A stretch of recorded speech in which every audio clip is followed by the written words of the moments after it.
This is David Sandbeck with the Minnesota Spectator News. Twin Cities apartment vacancy rate could hit double digits. There's a report out of the Star Tribune by Jim Buchta.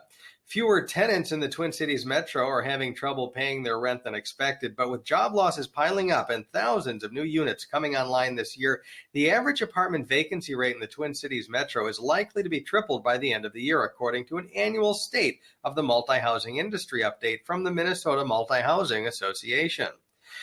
We thought we'd see more signs of stress, said Cecil Smith, MHA president and a Minneapolis building owner and operator. He cited a survey of 36,500 market rate rentals in the Twin Cities metro that shows as of May 6th, rents had been paid in 95% of the newest, highest quality buildings, Class A, 93% in older, less expensive buildings, Class B, and 88% of buildings that are even older and in less desirable locations, Class C. Those figures were better than expected and slightly higher than in April, said Smith, who attributed the improvement to expanded unemployment benefits and better communication between renters and property managers. The group expects June payments to be equally strong and said there was no traction for rent strikes. Brent Wittenberg, vice president of the Twin Cities Office of Market Advisors, said renters in Class B and C properties are having the most trouble making rents because of significant job losses in retail and hospitality sectors, while owners of Class A buildings aren't seeing as many unpaid rents to date because their renters are less likely to have experienced a job loss. With nearly 32,000 new apartments expected to be completed between now and 2022, a market adjustment was already in the offing, Wittenberg said. But with 350,000 COVID-related job losses in the Twin Cities metro area, he predicts a more significant increase in the average vacancy rate across the metro in the current year. Based on current assumptions, including an expectation that only 80% of the planned units will actually get built over the next 3 years, the average vacancy rate across the metro is expected to triple to 10.6% by the end of the year and remain elevated through 2024. Those figures will likely vary dramatically by market, and he called his assessment highly speculative. There will be winners and losers in a market like that, he said. The vacancy rate in the Twin Cities has remained below 3.5% since 2010, making it one of the most competitive markets in the nation for renters.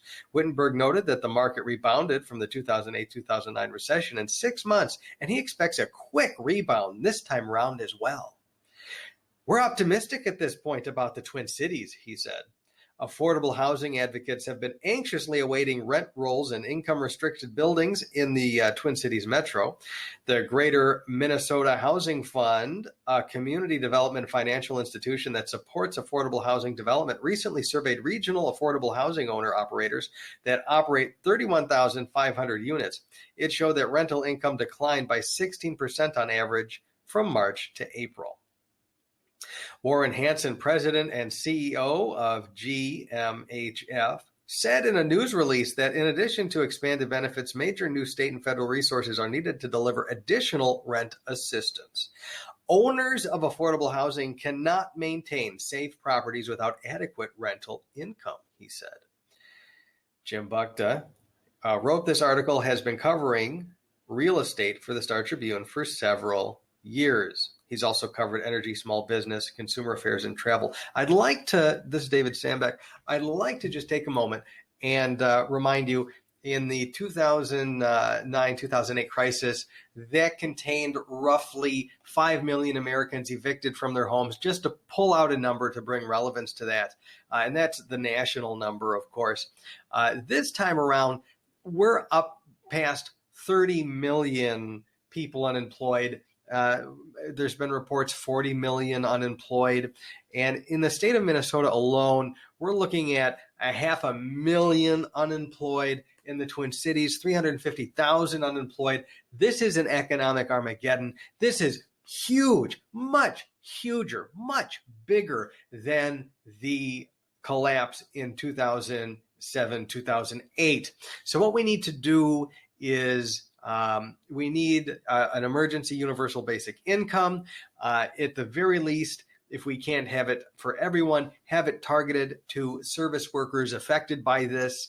And then secondly, we need to expand emergency access to Medicare and make sure everybody is covered when we have a pandemic like this. That is the bare minimum. And so this is just a look at the economic Armageddon and how it's impacting Minnesota. Please like and subscribe, and we can stay informed together. Thank you.